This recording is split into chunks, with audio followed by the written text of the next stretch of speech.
It is true that ancient civilizations always venerated the sun. The chief god in most pantheons is the sun god. However, Zeitgeist implies here that Jesus, the only begotten Son of God, is an outgrowth of God's Son, S-U-N. God's Son, S-O-N, and Son, S-U-N, are homophones. But this argument cannot be made in other languages, so the point is invalid. They bring up Horus. This is a far too simplistic representation of the myths surrounding Horus. In reality, there are many versions. There were originally several different gods known by the name Horus. It seems Zeitgeist is trying to make a parallel between Set or Seth and Satan. Besides both of these figures being evil and starting with the letter S in English, there is no parallel. The birth on December 25th can be immediately dismissed as irrelevant because nowhere in the Bible do we find any reference to the birth of Jesus being on December 25th. Nor do we find the birth of Horus on December 25th, but in the month of Koyak, or July 15th. Obviously, Jesus was not born in December, or any time in the winter for that matter, because we read in the Gospel of Luke, chapter 2, verses 7 and 8, that there were shepherds watching over their flocks at night. Jesus was most likely born in late spring or early autumn, as most scholars would agree. This date of December 25th was chosen about 300 years after the origins of Christianity in AD 354 by Roman Bishop Liberius of the Roman Catholic Church, based upon pagan thought and coinciding with the pagan sun god worship observance of the winter solstice and the Roman traditions of Saturnalia, rather than on biblical truth. This is why many Christians do not celebrate Christmas, because it is irrelevant to the Bible and rooted in pagan practice. Regarding Isis being known as Isis Mary, there is no scholarly information to substantiate this claim. There is also no evidence that Isis was a virgin in the myth. Translated from the Hymn of Osiris, the myth distinctly says Isis drew from him his essence. Various Egyptian scholars state very clearly that Isis was not a virgin when she gave birth to Horus, as Mary was when she gave birth to Jesus. For example, Richard Wilkinson, author of Complete Gods and Goddesses of Ancient Egypt, states, "Through her magic, Isis became pregnant by him, eventually giving birth to their child, Horus." As for the star in the east claim, there is no such myth in the story of Horus. There is no evidence in Egyptian astrotheology that they assigned the alignment of Sirius, the star in the east, to signify the birth of Horus. Neither is there any mention of any kings of any number. Even if Zeitgeist was right about this claim, it is irrelevant, because the Bible does not number the men that came to Jesus' birth, nor were they kings. They were magi, or wise men. Horus becoming a teacher at age 12 is nowhere to be found in the accounts of Horus. There is a form known as Horus the Child, but he wasn't a prodigal teacher. He was kept hidden away in the papyrus marshes by his mother until he was ready to be ruler of Egypt. In addition, no bibliographic material suggests Horus had a ministry, much less at the age of 30, nor was he baptized by Anub. The character Anub, which is also known as Anubis or Anpu, means royal child and is usually depicted as a jackal-headed or wild dog-headed man. Anubis was the lord of embalming, and through this is connected with incense and perfumery, but not baptism. Neither are there any statements to the effect that Horus had 12 disciples. Mention of Horus's followers are in the translation of the Liturgy of Funeral Offerings, the 4th ceremony. Actually, Horus had 4 followers called Hiru Shemsu. There is another reference to a group of 16 followers of Horus known as Mesnui, or blacksmiths. While 16 minus 4 is 12, this cannot be the intention of Zeitgeist. The total number of followers here is 20, not 12. In regard to performing miracles, there was some magic associated with Horus, but this is with Horus the Child, not with Horus the Elder or his adult forms. Horus on the crocodiles was a common manifestation of the importance of Horus in healing ritual. The power of this healing seems to come from his mother Isis, who is indeed the goddess of immense magical power. It is not unusual, though, to find reference to miracles in reading any ancient or modern-day literature. Nevertheless, we do not find one miracle that Jesus did in the Horus story. Horus did not walk on water, as the narrator claimed, but was thrown into the water. There is also no evidence for these names of Horus in the mythical accounts. He was known as other titles, however. Horus the child was known by magical titles such as Horus on the crocodiles. Horus, as son of Isis and Osiris, was known as pillar of his mother, savior of his father, and Horus as a sun god was also known as lord of the sky, god of the east, Horus of the horizon, and later associated with Ra. In the 4th dynasty, the king, the living god, may have been one of the greatest gods as well. But by the 5th dynasty, the supremacy of the cult of Ra, the sun god, was accepted even by the kings. The Horus king was now also son of Ra, not the son of God. None of the titles for Horus listed in Zeitgeist are recognized by any Egyptologist. Horus was not crucified, buried for 3 days, or resurrected for that matter. In some versions, Horus had one or both of his eyes injured, but he was not killed, and it was his father Osiris who was killed, dismembered, reconstituted, and revived by Isis, his magical mother. Furthermore, death by crucifixion was not invented until long after the origins of the myths of Horus. From the earliest times, the god was depicted as a bird or falcon whose eyes are the sun and the moon, and whose breath is the cooling north wind, manifested in different birds and species. Does this look like Jesus? Again, there is no primary Egyptian records prior to the New Testament to support the resemblances of Jesus and Horus. Next is Attis. Concerning the virgin birth claim, the Olympian gods, or Zeus, cut off the male organ and cast it away. There grew up from it an almond tree, and when its fruit was ripe, Nana picked an almond and laid it in her bosom. The almond disappeared, and she became pregnant. Nana abandoned the baby Attis. This is hardly a parallel to the biblical claim, but a desperate exaggeration. Again, December 25th is irrelevant. After Attis was tended by a he-goat, Attis fell in love and was not crucified, but castrated himself under a pine tree, which in no sense can be seen as death by crucifixion on a tree or a cross. Then Cybele restored Attis to life. Many critics refer to this as the resurrection of Attis, though there is no mention of a tomb or a 3-day period. Additionally, apologetics author Charlie Campbell states, the alleged resurrection of Attis isn't even mentioned until after 150 AD. Long after the time of Jesus. Furthermore, Dr. Walter Burkert, a Greek religion scholar and author, stated, there is no evidence for a resurrected Attis. Even Osiris remains with the dead. As the Princeton theologian J. Gresham Machen points out, the myth contains no account of a resurrection. All that Cybele, the great mother goddess, is able to obtain is that the body of Attis should be preserved, that his hair should continue to grow, and that his little finger should move. Dr. Ronald Nash adds, it was only during the later Roman celebration, after AD 300, of the spring festival that anything remotely connected with a resurrection appears.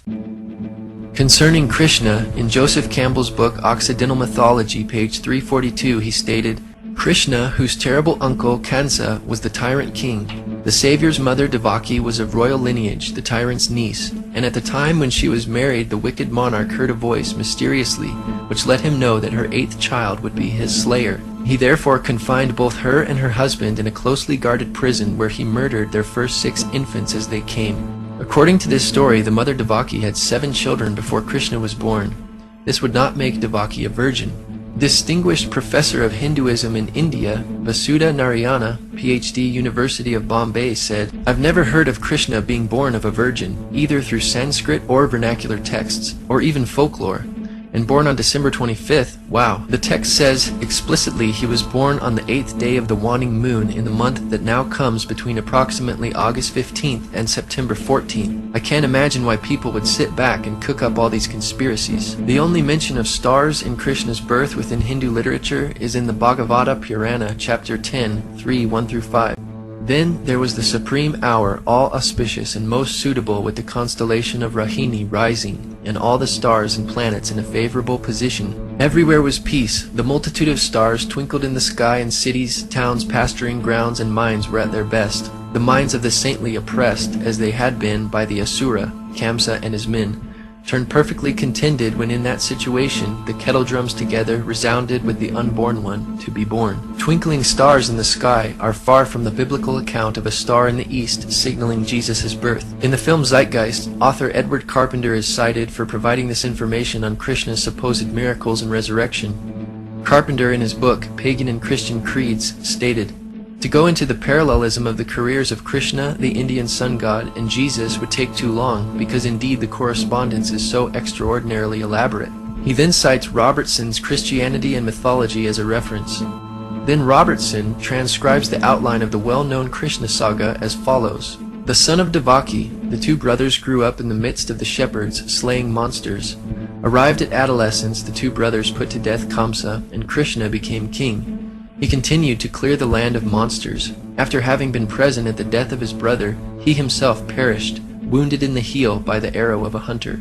Thus we read in the well-known Krishna saga that there is no virgin birth, no star, and no miracles. The comparisons are not so extraordinarily elaborate after all. Robertson also stated, the case in favor of the assumption of Christian priority has been in a general way strengthened by the precise investigation of Hindu literature, which has gone to show that much of it, as it stands, is of far later redaction than had once been supposed. Thus, Zeitgeist cites Carpenter, and Carpenter cites Robertson, who admits that Hindu literature is of much later publication than previously assumed, and therefore any similarities between Christianity and Hinduism were borrowed by the Hindus and not vice versa.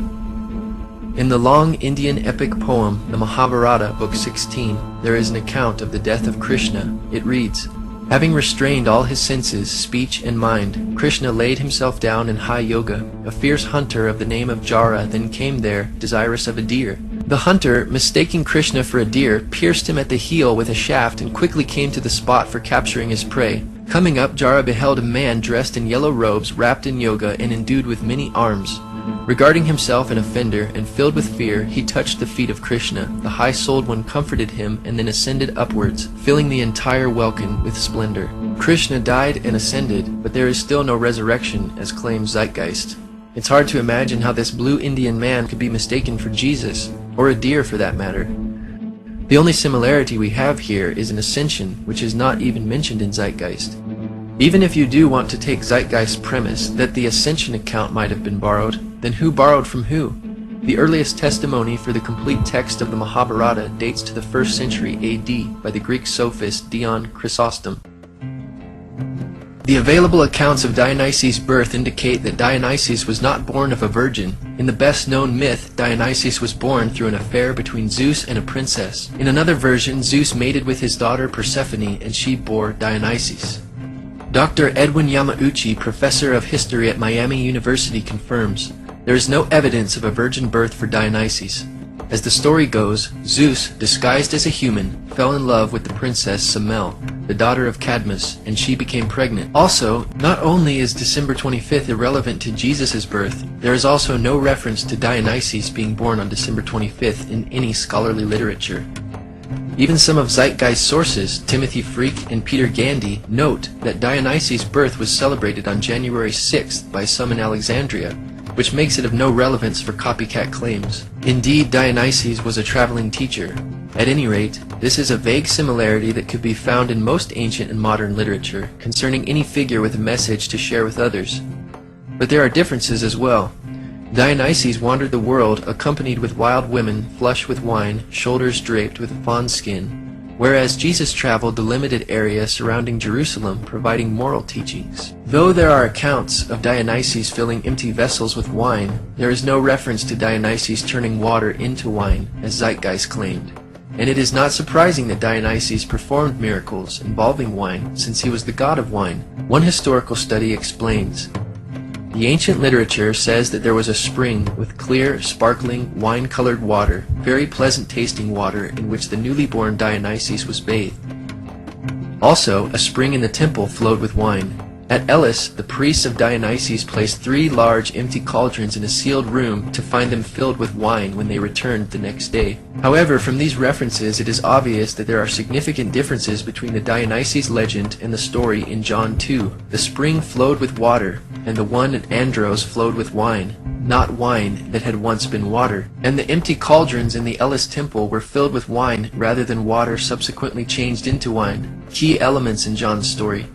These differences have convinced most scholars that John or his tradition is not dependent on the Dionysus legend for this story. Research professor Dr. Donald A. Carson wrote, older attempts to interpret this sign as a Christianized version of the Dionysus myth or of related stories have largely been abandoned in the light of evidence that the alleged parallels are wholly inadequate.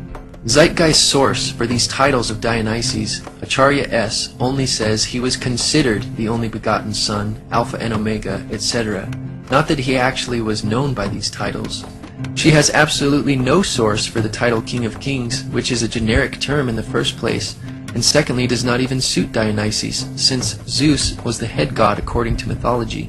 Nor does the title Only Begotten Son suit Dionysus, since Zeus had several offspring including Athena, Apollo, Artemis, Hermes, Persephone, Dionysus, Perseus, Heracles, Helen, Minos, and Muses. James Frazer, author of The Golden Bough, is cited in Zeitgeist for this claim of the resurrection.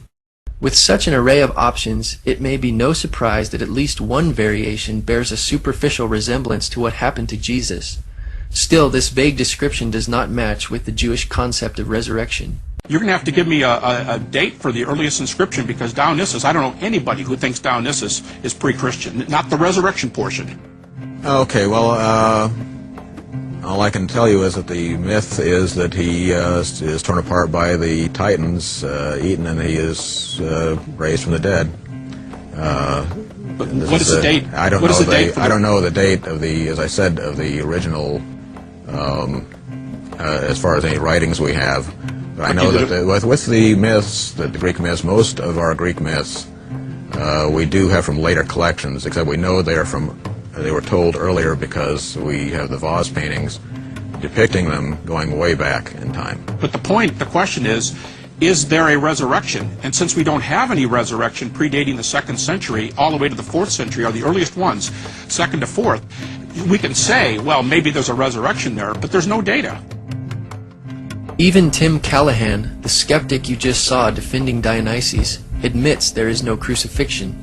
Even the skeptic Tim Callahan critiques the movie Zeitgeist, saying, "Perhaps the worst aspect of Part 1 of Peter Joseph's internet film Zeitgeist is that some of what it asserts is true. Unfortunately, this material is liberally and sloppily mixed with material that is only partially true, and much that is plainly and simply bogus. The evidence for Jesus as a real historical personage, though meager, is solid." Mithra is the only one of these pagan gods mentioned that could have conceivably come in contact with Christianity. As the late Dr. Ronald Nash puts it, Mithra was supposedly born when he emerged from a rock. Unless this rock was a virgin, there is no virgin birth for Mithra. For the last time, December 25th is irrelevant to origins.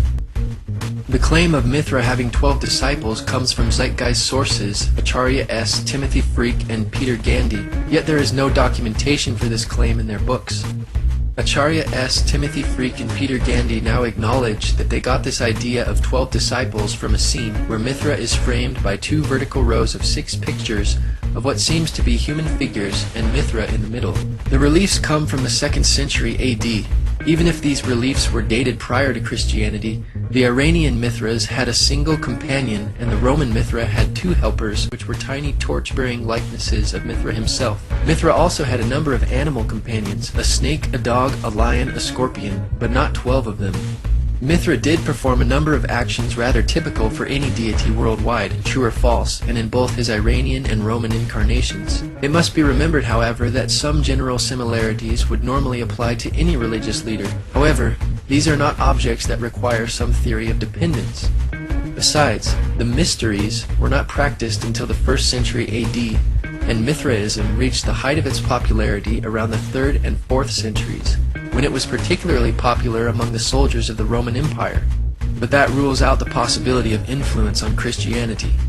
In his book, Image and Value in the Greco-Roman World, Richard Gordon writes that there is no death of Mithras, and thus there is no resurrection of Mithra, nor is there a 3-day burial.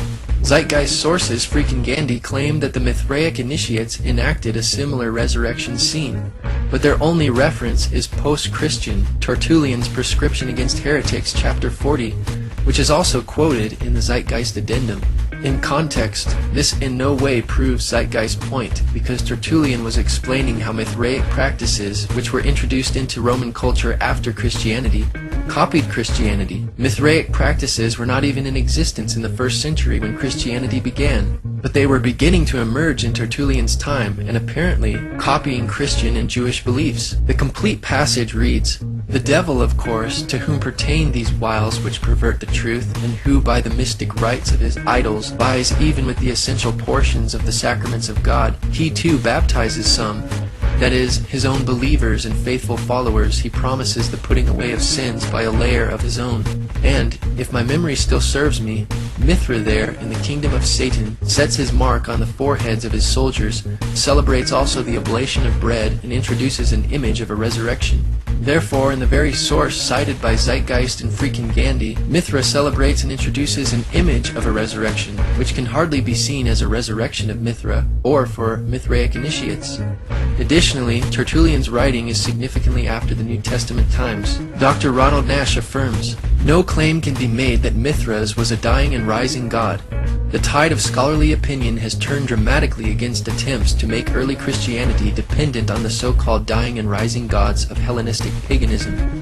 Any unbiased examination of the evidence shows that such claims must be rejected.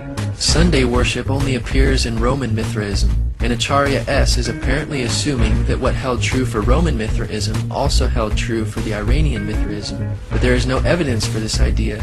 It is therefore unlikely that borrowing occurred, but if there was borrowing, it was the other way around. Though the Bible teaches that Jesus rose from the dead on Sunday, and early Christians considered this the Lord's Day, they not only worshipped him on this day of the week, but every other day as well, as we read in Acts chapter 2, 46 and 47. And the Jews, such as Jesus, worshipped on the Sabbath, or Saturday.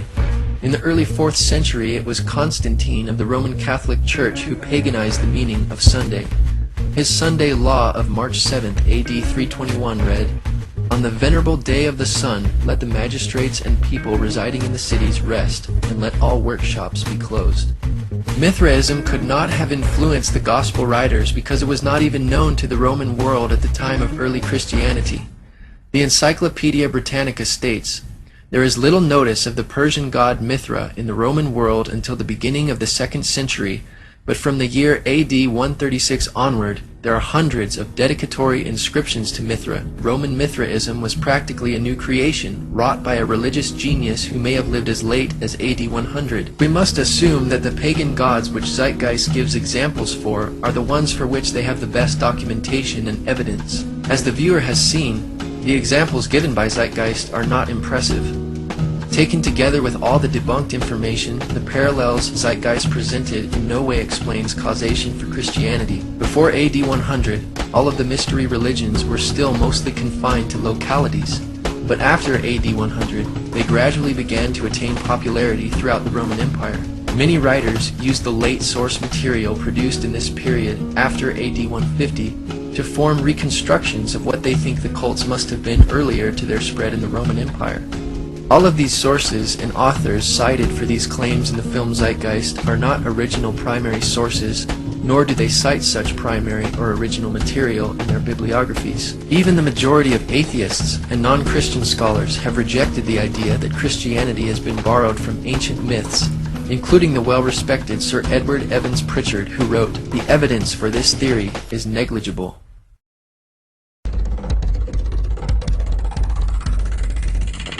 First of all, the birth sequence is completely astrological. The star in the east is Sirius, the brightest star in the night sky, which, on December 24th, aligns with the 3 brightest stars in Orion's belt. These 3 bright stars in Orion's belt are called today what they were called in ancient times, the 3 kings. And the 3 kings and the brightest star, Sirius, all point to the place of the sunrise on December 25th. This is why the 3 kings follow the star in the east, in order to locate the sunrise, the birth of the sun. Once again, even if you were to label the 3 stars in Orion's belt the 3 kings, it would be irrelevant to the Bible, as is December 25th irrelevant. Though the Magi, not kings, presented 3 gifts, nowhere do the Bible writers make an issue of there being 3 of them in number. Apparently, it was insignificant to the Gospel writers, and so it is to us as well. This entire astrological premise is problematic. Not only does Sirius align with the 3 stars in Orion's belt 365 days a year, and not only in December, but they are more or less aligned to the sun for almost all of the winter months. There is nothing at all special about December 25th.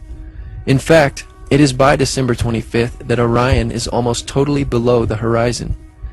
It would be much more accurate of Zeitgeist if this event was said to happen a month or so earlier. The Virgin Mary is the constellation Virgo, also known as Virgo the Virgin. Virgo in Latin means virgin.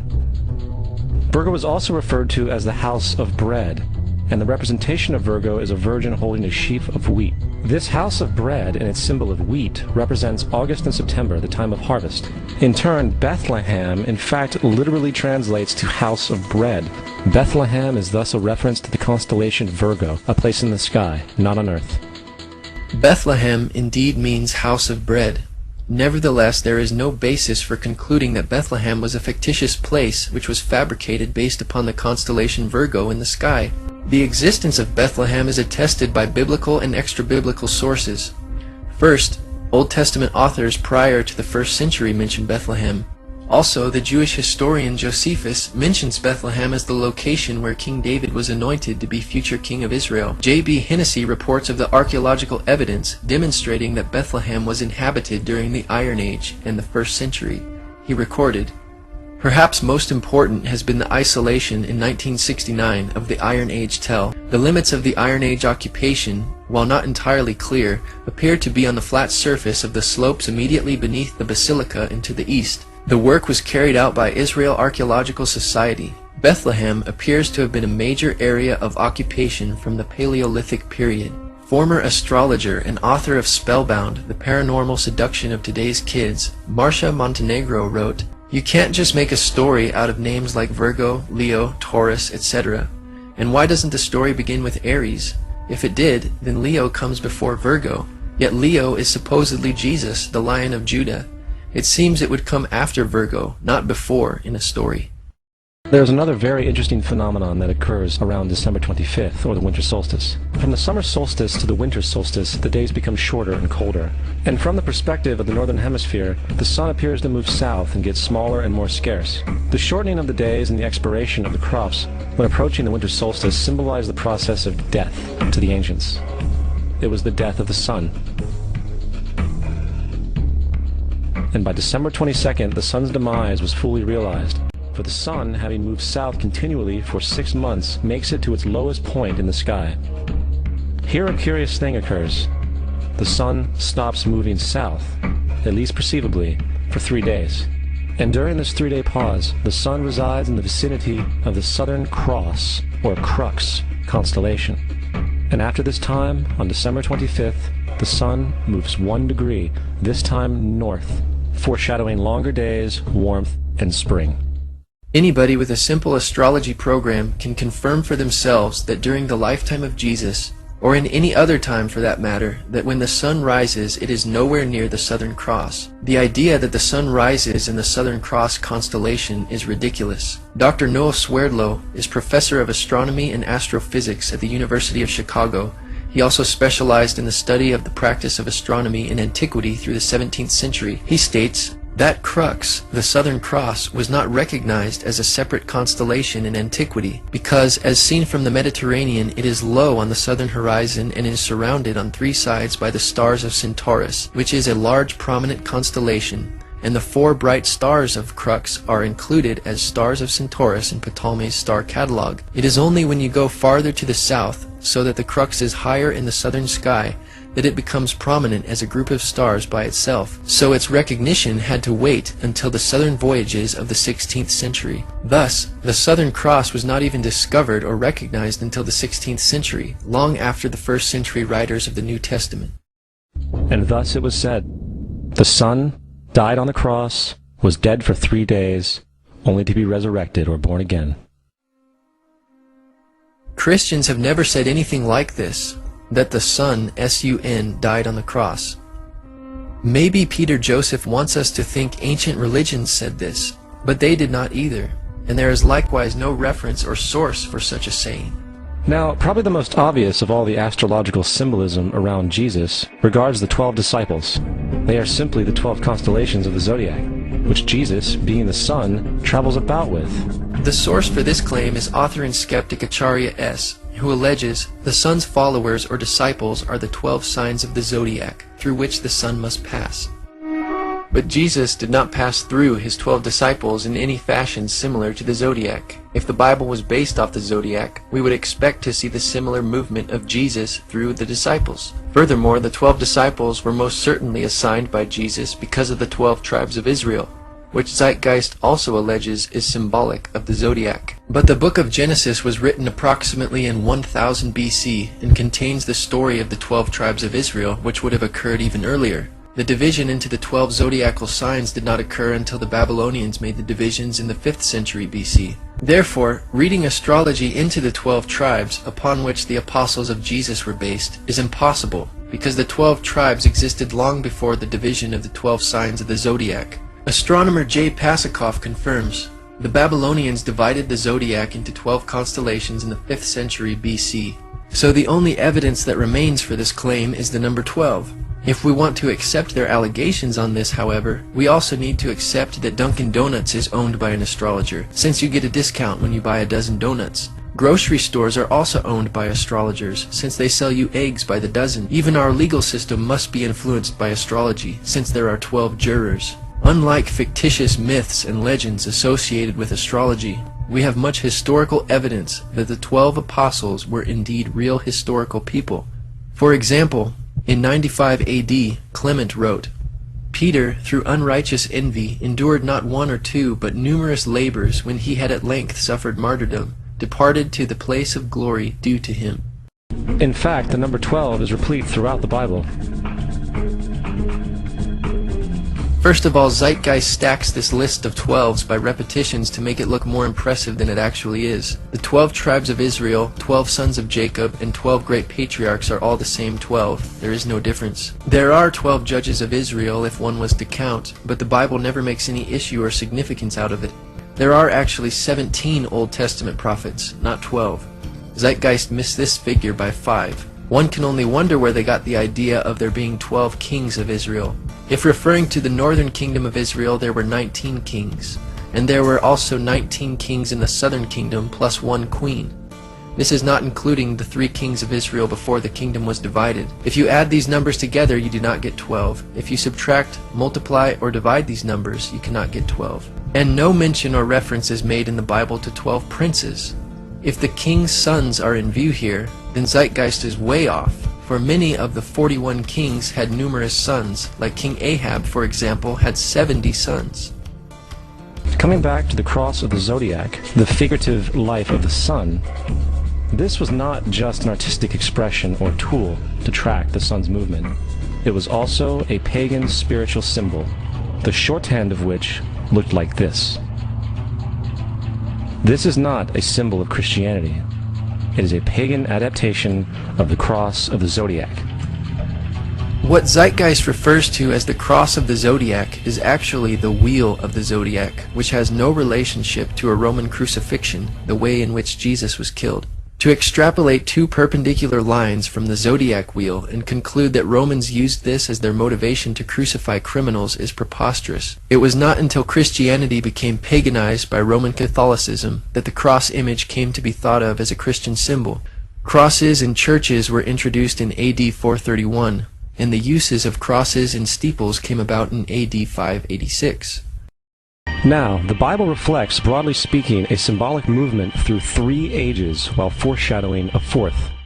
The first age, they say, is Taurus the bull. In Exodus chapter 32, we read that Aaron and the Israelites made an idol of a golden calf and worshipped it, after which Moses shattered the 2 tablets of the 10 Commandments after seeing the Israelites' idolatry. The Christ conspirators will suggest that the golden calf is the age of Taurus the bull. Where is the documentation for this supposed reality, besides page 146 of Acharya S.'s book? The New Testament, written long after the age of Taurus the bull in Jesus' generation, also mentions calves, but this is not convenient for their argument. Second, they say Moses represents the preceding age of Aries the ram. They say that Moses represents the ram and that this is the reason Jews blow the ram's horn. However, Moses is never recorded blowing a ram's horn. Additionally, Moses cannot be identified as a ram by any interpretation within Scripture, and does not fit this picture. Even Zeitgeist's own source for this claim, Leopold Wagner, says no such thing. On the page cited of Wagner's book, we read, The use of the ram's horn at this season is appropriate, since, according to tradition, it was on this first day of Tishri that a ram was offered up instead of Isaac on Mount Moriah. Thus, even Zeitgeist's source states the obvious reality as to why Jews blow the ram's horn today, and says nothing of the age of Aries. The most memorable text in the Bible mentioning a ram is that previously mentioned in Zeitgeist's own source, where God provided the sacrifice of a ram for Abraham instead of Isaac his son. However, this event was generations prior to Moses and would not fit chronologically into Zeitgeist's twisted interpretation of the Bible.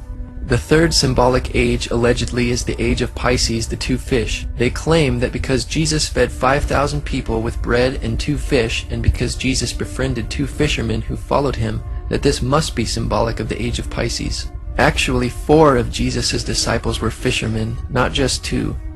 Though 4 disciples were fishermen, what about other followers of Jesus? Matthew, for instance, was a tax collector. Simon was a zealot. Luke was a physician and historian. Paul was a Pharisee and a tent maker. What is their significance to astrology? They have none. And I think we have all seen the Jesus fish on the back of people's cars. Little do they know what it actually means. It is a pagan astrological symbolism for the sun's kingdom during the age of Pisces. Actually, the fish symbol was an identifying symbol for Christ, which early persecuted Christians used, and it has nothing to do with the age of Pisces. The Greek word ichthus for fish is an acrostic based on the initials of Jesus Christ, Son of God, Savior. Indeed, Jesus fed 5,000 people with 2 fish and 5 loaves of bread. But he later fed 4,000 people with a few fish, or more fish than 2 fish, and 7 loaves of bread. Obviously, Zeitgeist does not quote this event because it does not fit their paradigm. According to Zeitgeist hermeneutic, it could just as easily be called the age of bread, but there is no such thing. Jesus also healed people, gave sight to the blind, raised the dead, walked on water, and cast out demons of people, but there is no astrological ages accompanying these miracles. Besides, fish and fishermen are also mentioned in the Old Testament, which predated Jesus and was prior to the age of Pisces. New Testament stories also refer to a rooster, doves, donkeys, birds, camels, sheep, and goats, yet none of these animals would normally fall under the age of Pisces, like fish. In Luke chapter 22 verse 10, Jesus tells his disciples to enter into the city where they will meet a man bearing a pitcher of water. Acharya S. and Zeitgeist claim this is a symbolic foreshadowing of the age of Aquarius, or the water bearer. How the text conveys foreshadowing one cannot say, except for Acharya S. Acharya goes farther than Zeitgeist, claiming Jesus was baptized in Aquarius, the water bearer, hinting that Jesus will bring in the age of Aquarius. But the age of Aquarius begins around AD 2150, so how exactly was Jesus baptized in Aquarius? Acharya S. then claims that Jesus became the Good Shepherd and the Lamb in Aries the Ram. Aries, from about 2150 BC to AD 1, which has already been attributed to Moses, is now attributed to Jesus, but has nothing to do with Jesus, just as it had nothing to do with Moses. A lamb is not a ram, and has nothing to do with shepherding sheep. The only parallel here is that they are animals. This is a wild generalization. She goes on to state that Jesus told parables of the sowing and tilling in the fields in Taurus the bull. Acharya has now attributed all 4 of these ages to Jesus somehow. But which one is it? To these critics, any mention of bulls is automatically accredited to the age of Taurus, any mention of animals to the age of Aries, any reference to fish to the age of Pisces, and any reference of water to the age of Aquarius. You would think that there would be much less broad and cryptic references if this were the reality and the intention of the writers of the Bible. Jesus told parables and several agricultural metaphors, including fig trees, wheat and tares, sheep and goats, seeds, and many others. But there is no supposed symbolic age for these parables. Obviously, Bible stories will abound with fish, because fish were the most common source of protein near the Sea of Galilee. Now, we have all heard about the end times and the end of the world. The cartoonish depictions in the book of Revelation aside, the main source of this idea comes from Matthew 28:20, where Jesus says, "I will be with you even to the end of the world." However, in the King James Version, world is a mistranslation, among many mistranslations. The actual word being used is eon, which means age. I will be with you even to the end of the age, which is true. as Jesus' solar Piscean personification will end when the sun enters the age of Aquarius. The entire concept of end times and the end of the world is a misinterpreted astrological allegory. Let's tell that to the approximately 100 million people in America who believe the end of the world is coming. Peter Joseph alleges that the main source for the Christian idea of the end of the world comes from Matthew 28:20, but this passage has nothing to do with Christian views of the end of the world. Rather, a complete thematic treatment of the passages concerning the end of the world make up most Christian views, which, for the most part, agree that Jesus will return as a thief in the night in flaming fire, taking vengeance on those that don't know God, and the earth will be burned up. Indeed, the word world in the King James Bible is translated to aeon in the Greek, or age. This word means forever, an unbroken age, perpetuity of time or eternity. Jesus was not referring to any astrological age like Aquarius or Pisces. He was referring to the end of the world or the end of the times as we know it. The Greek word aeon was used again by Jesus in reference to the end of the world when he said, "The harvest is the end of the world," or aeon, and the reapers are the angels. In Luke chapter 1 verse 70, Jesus refers to God's holy prophets which have been since the world or aeon began. God's prophets, such as Moses, did not live in the astrological age of Pisces as Jesus, yet Jesus includes them in this passage. It is obvious Jesus is not referring to an astrological age here. Paul stated in Romans 12:2, "Do not be conformed to this world or aeon, but be transformed by the renewing of your mind." Again, he is referring to time since the world began until it ends. The Bible also says, "The world or aeon passes away, and the lust thereof. But he that does the will of God abides forever." The amount of time it takes for the procession to go through all 12 signs is roughly 25,765 years. This is also called the Great Year, and ancient societies were very aware of this. The narrator Peter Joseph makes sure to say that ancient societies were very aware of this, because Zeitgeist's whole premise and theory is dependent upon the ancients acknowledging the astronomical concept to which they refer. However, modern astrological beliefs are not identical to the ancient astrological beliefs, and Zeitgeist's argument regarding the various astrological ages is irrelevant. Historian of science and winner of the Genius Award from the MacArthur Foundation, Dr. Noel Swerdlow's response to Acharya's claims in Zeitgeist are as follows. In antiquity, constellations were just groups of stars, and there were no borders separating the regions of one from the region of another. The modern ideas about the age of Pisces or the age of Aquarius are based upon the location of the vernal equinox in the regions of the stars of those constellations. But the regions, the borders between those constellations, are a completely modern convention of the International Astronomical Union for the purpose of mapping, and never had any astrological significance. I hope this is helpful, although in truth what this woman is claiming is so wacky that it is hardly worth answering. So when this woman says that the Christian fish was a symbol of the coming age of Pisces, she is saying something that no one would have thought of in antiquity, because in which constellation of the fixed stars the vernal equinox was located was of no significance, and is entirely an idea of modern, I believe 20th century astrology. The borders of constellations between, say, Aries, Pisces, and Aquarius are modern conventions of the International Astronomical Union, and there is nothing ancient about them. The Bible is nothing more than an astrotheological literary hybrid, just like nearly all religious myths before it. Most people with a basic knowledge of the Bible would immediately see the fallacies and contradictions in these arguments. For example, the Bible and Jesus are clearly not hidden allegorical prescriptions for sun and star worship, because in Genesis chapter 1, God created the sun, moon, and stars. A further distinction is in Deuteronomy chapter 4, where God specifically forbids the Israelites to worship the sun and stars as the Egyptians did. Through the prophet Isaiah, God mockingly asked if the stargazers could actually protect those who follow them from the real power and maker of the universe. In the book of the prophet Ezekiel, God showed to Ezekiel in a vision 25 men of Judah in the inner court of the temple worshiping the sun rather than God. God considered this an abomination. Additionally, in 2 Kings chapter 23 verse 5, the priests who burned incense to the sun, to the moon, and to the planets were called idolatrous priests. Not one of these scriptures are referenced in Zeitgeist, because it would destroy their argument, distinguishing clearly between the celestial bodies and the creator of them. The origin of Christianity arose out of Judaism, which denounced these practices all throughout the Old Testament. In the Old Testament, there is the story of Joseph. Joseph was a prototype for Jesus. Joseph was born of a miracle birth. Jesus was born of a miracle birth. Joseph was of 12 brothers. Jesus had 12 disciples. Joseph was sold for 20 pieces of silver. Jesus was sold for 30 pieces of silver. Brother Judah suggests the sale of Joseph. Disciple Judas suggests the sale of Jesus. Joseph began his work at the age of 30. Jesus began his work at the age of 30. The parallels go on and on.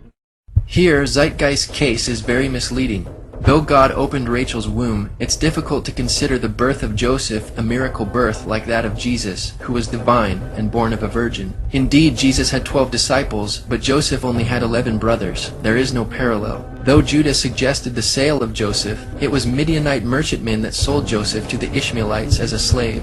Jesus, on the other hand, was not sold, but betrayed by Judas, who was paid 30 pieces of silver by the Jews. Jesus did begin his ministry at age 30, but Joseph began his prophetic ministry receiving dreams from God at age 17. The age 30 for Joseph is mentioned in Genesis, but the Bible simply says, Joseph was 30 years old when he stood before Pharaoh, king of Egypt. And Joseph went out from the presence of Pharaoh and went throughout all the land of Egypt. Aside from Zeitgeist parallels being inaccurate, the simple fact that there are parallels between Jesus and other people in the Bible like Joseph does not make either of them fictional. Inscribed about 3,500 years ago on the walls at the Temple of Luxor in Egypt are images of the Annunciation, the miracle conception, the birth, and the adoration of Horus. The images begin with Thoth announcing to the Virgin Isis that she will conceive Horus, then Neph, the Holy Ghost, impregnating the Virgin, and then the virgin birth and the adoration. This is exactly the story of Jesus' miracle conception. This is taken directly out of the pages of the Christ Conspiracy by Acharya S. However, Richard C. Carrier responded, "Since I am an atheist, and since I have formal experience in ancient history, the following should hold some authority with skeptics.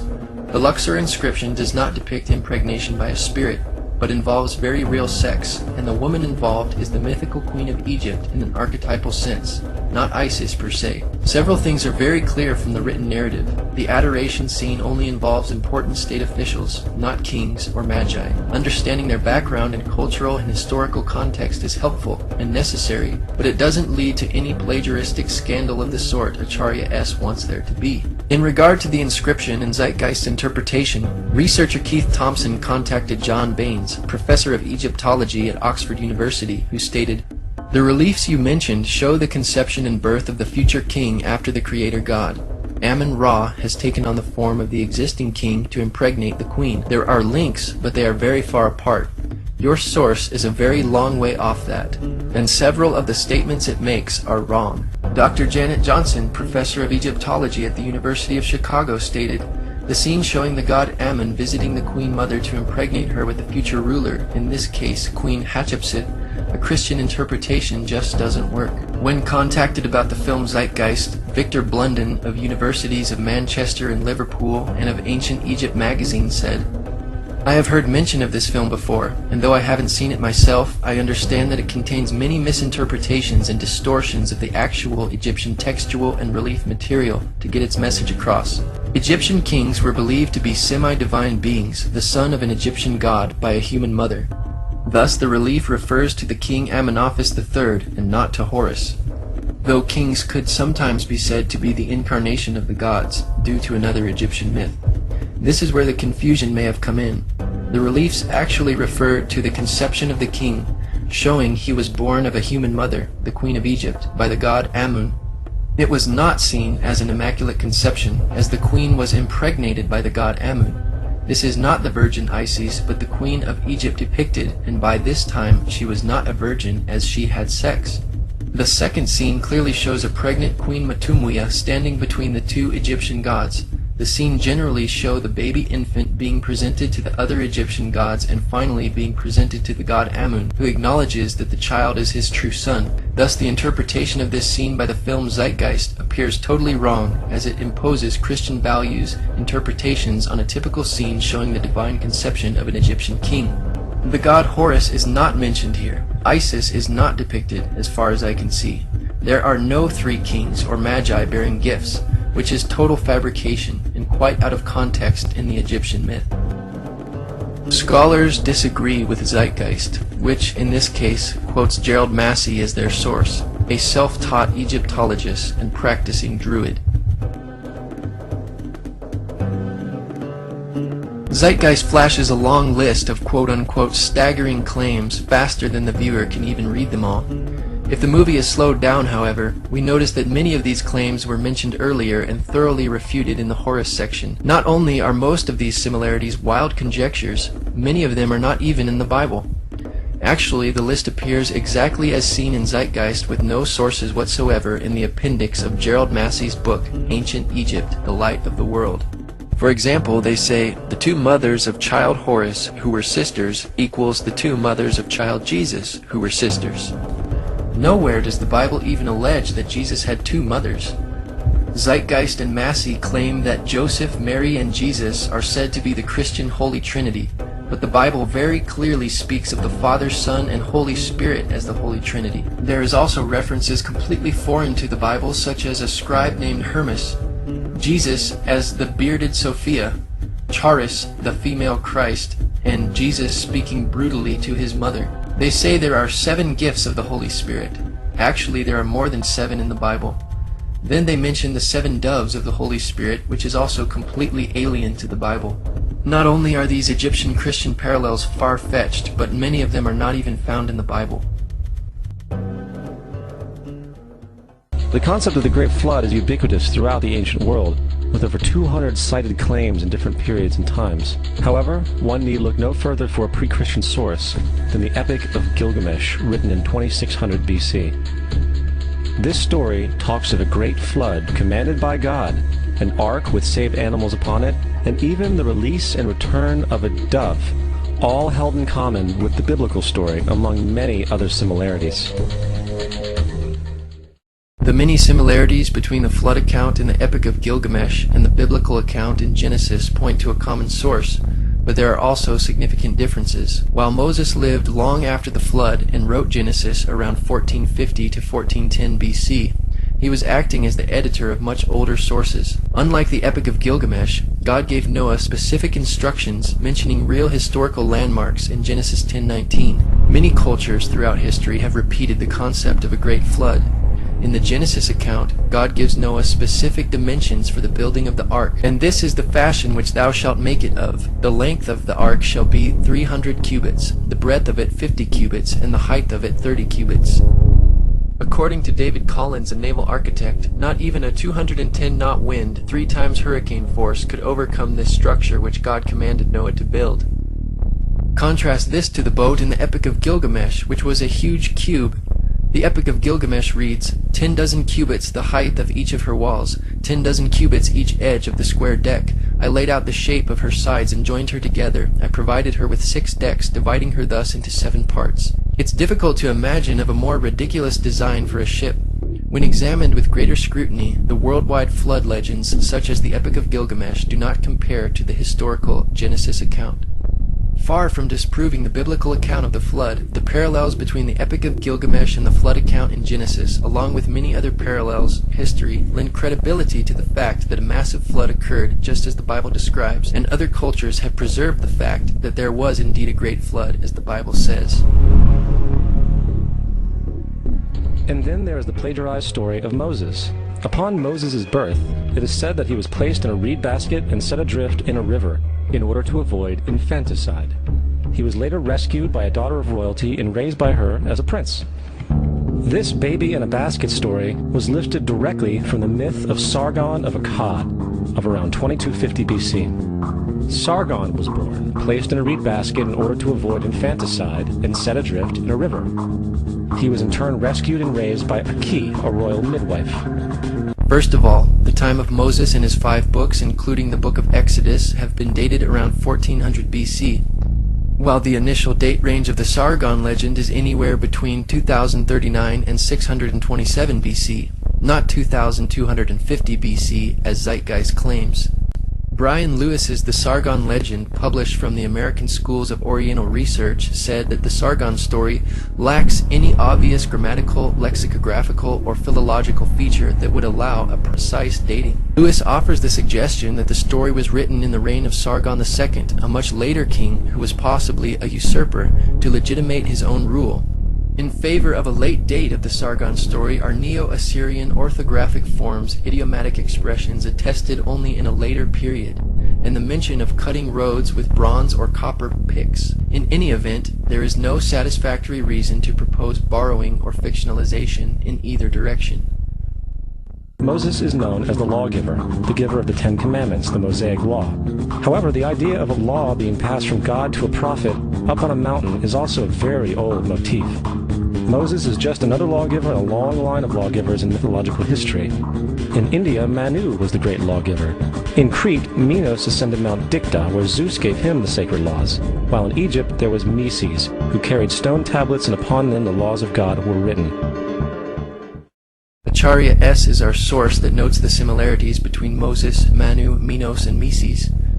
As usual, these claims cannot be supported by credible or primary sources. Acharya's source is Deceptions and Myths of the Bible by Lloyd Graham, published in 1991. This book is also a terrible reference which has no original source material. Even skeptic author Michael Lido, who originally used Graham's book, agrees. Graham's Deceptions and Myths of the Bible, I will concede, is a terrible source. Once I discovered how bad the source was, I had to edit the book prior to publishing. Regarding the Meses and Moses connection, the skeptic author Michael Lido says, I will not argue the Meses story. I do not like it myself. And as far as the Ten Commandments, they are taken outright from spell 125 in the Egyptian Book of the Dead. Spell 125, the earliest collection, dates from 1580 to 1350 BC. It is therefore reasonable to suggest that the Ten Commandments predate spell 125, given that the Pentateuch has been dated to belong to approximately 1400 BC. However, plagiarism cannot be proven in either direction. Perhaps it would be more relevant to note the major differences between the two. The Ten Commandments represent a concise, positive instruction from God to man and the life he should lead. Spell 125 represents a countless disarray of negative protests by the already dead. Throughout history, ancient civilizations have defined right and wrong, good and evil. Nevertheless, all modern and ancient societies have maintained some standard of law or code of which there is much overlap and similarities between variations throughout history. As the Apostle Paul wrote, For when the Gentiles, which do not have the law, do by nature the things contained in the law, these, not having the law, are a law to themselves, which show the work of the law written in their hearts, their conscience also bearing witness, and their thoughts the meanwhile accusing or else excusing one another. Justin Martyr, one of the first Christian historians and defenders, as far as he was concerned, the devil did it. The devil had the foresight to come before Christ and create his characteristics in the pagan world. Justin Martyr, the early Christian defender, was raised in a pagan home and was familiar with Greek philosophy. All these passages suggest that Justin Martyr is simply attempting to convince skeptical pagan audiences by parallels that would be familiar and communicable to them. He was also attempting to convince the Roman emperor that Christian teachings and claims were not that different from other religions that enjoyed Rome's protection, while Christians were being persecuted and killed for their beliefs. J. Gresham Machen, a New Testament professor at Princeton Theological Seminary, stated, When Justin Martyr refers to the birth of Perseus as a birth from or through a virgin, he is going beyond what the pagan sources contained. There seems to be no clear evidence that pagan sources used the word virgin as referring to mothers of heroes, mythical or historical, who are represented as being begotten by the gods. Zeitgeist claims that the devil had the foresight to come before Christ and create these characteristics in the pagan world is yet another obvious misinterpretation of the text. Justin Martyr wrote, From what has been already said, you can understand how the devils, in imitation of what was said by Moses, asserted that Proserpine was the daughter of Jupiter, and instigated the people to set up an image of her under the name of Korah. For as we wrote above, Moses said, In the beginning God made the heaven and the earth, and the earth was without form and unfurnished, and the Spirit of God moved upon the face of the waters. In imitation, therefore, of what is here said of the Spirit of God moving on the waters, they said that Proserpine, or Coral, was the daughter of Jupiter, and in like manner also they craftily feigned that Minerva was the daughter of Jupiter, not by sexual union, But, knowing that God conceived and made the world by the Word, they say that Minerva is the first conception, which we consider to be very absurd, bringing forward the form of the conception in a female shape. Hence, Justin did not argue that demons or the devil copied Christian beliefs beforehand as Zeitgeist claims. Rather, they copied the older Jewish beliefs and prophecies about Jesus found in the Old Testament. In another place, Justin says, "And these things were said both among the Greeks and among all nations, where they, the demons, heard the prophets foretelling that Christ would specially be believed in, but that in hearing what was said by the prophets, they did not accurately understand it, but imitated what was said of our Christ. Like men who are in error, we will make plain."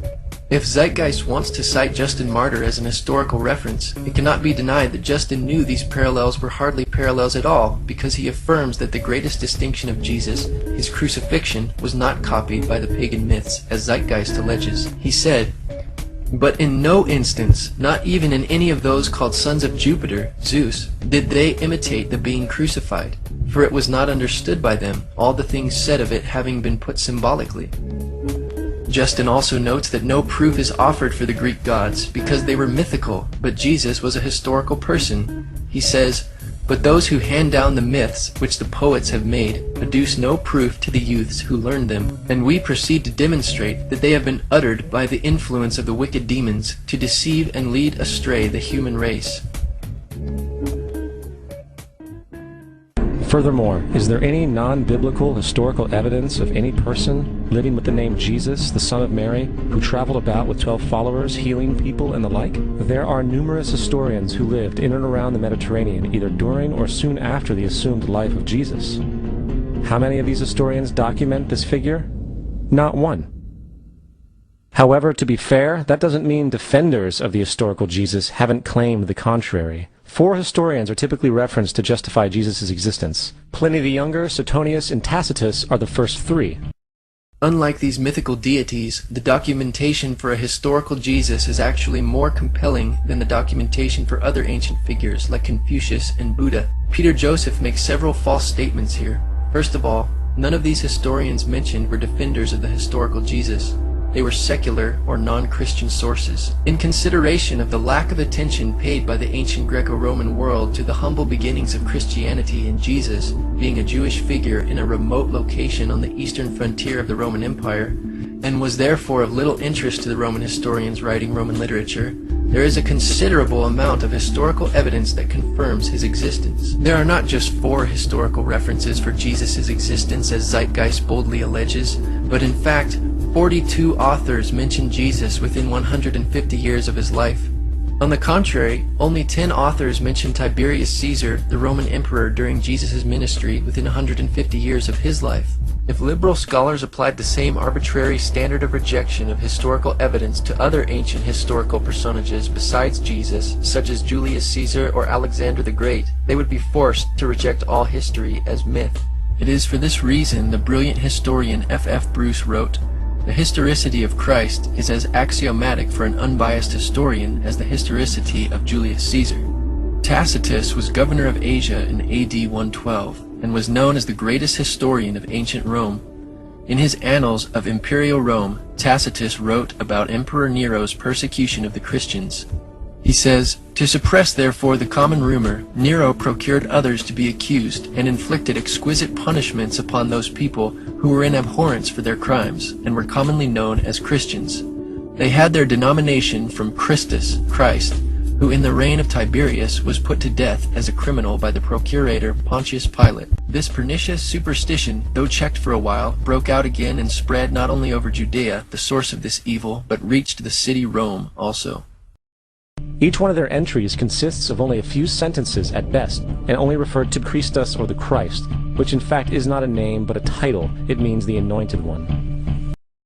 Zeitgeist disregards Tacitus's reference to Jesus based on the title Christus. But how many Christs were there who were crucified under Pontius Pilate?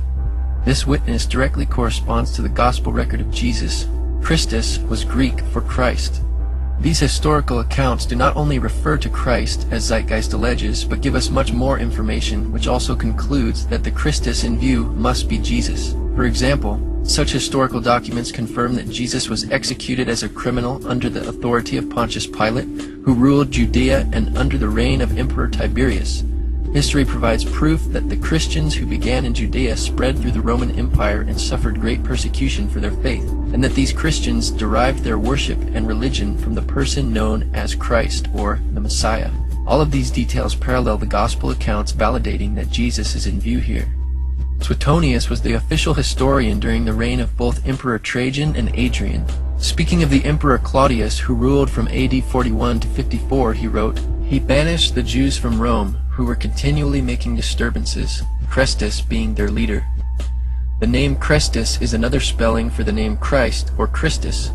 This statement from Suetonius also confirms the passage in the Bible within the book of Acts chapter 18 about the exiling of the Jews from Rome during the reign of Claudius. Suetonius also recounts that punishment by Nero was inflicted on the Christians, a class of men given to a new mischievous superstition. Suetonius confirms that Christians were suffering and dying for their conviction that Jesus had lived, died, and risen from the dead. A mischievous superstition, as he called it, not being a Christian. Pliny the Younger was governor of the Roman provinces of Pontus and Bithynia in AD 101 to 110.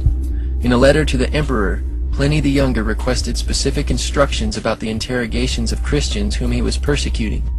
He said he made them curse Christ, which a genuine Christian cannot be induced to do. He continued, "They affirmed, however, that the whole of their guilt or their error was that they were in the habit of meeting on a certain fixed day before it was light, when they sang in alternate verse a hymn to Christ as to a God, and bound themselves to a solemn oath, not to any wicked deeds, but never to commit any fraud, theft, adultery, never to falsify their word, not to deny a trust when they should be called upon to deliver it up." Are we to believe that within 2 generations, fake characters were now being treated as historical people? The fourth source is Josephus, and this source has been proven to be a forgery for hundreds of years. Sadly, it is still cited as truth. Josephus, the Jewish historian, is known for historical works such as Jewish Antiquities, finished in AD 93 or 94. One passage reads, "Now there was about this time Jesus, a wise man, if it be lawful to call him a man, for he was a doer of wonderful works, a teacher of such men as received the truth with pleasure. He drew over to him both many of the Jews and many of the Gentiles. He was the Christ.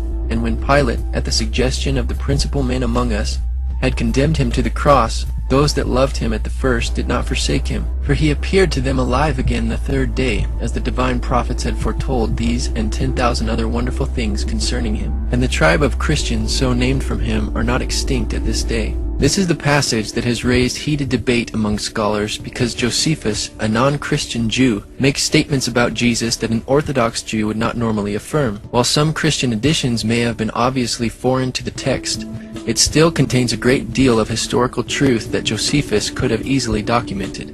In fact, the vast majority of scholars do not dismiss the account as a forgery, as Zeitgeist alleges, but believe that Josephus did mention Jesus in this passage, but later insertions were made by a Christian scribe, hence the statements about Jesus that a non-Christian like Josephus wouldn't have made, but the style of Josephus is authentic.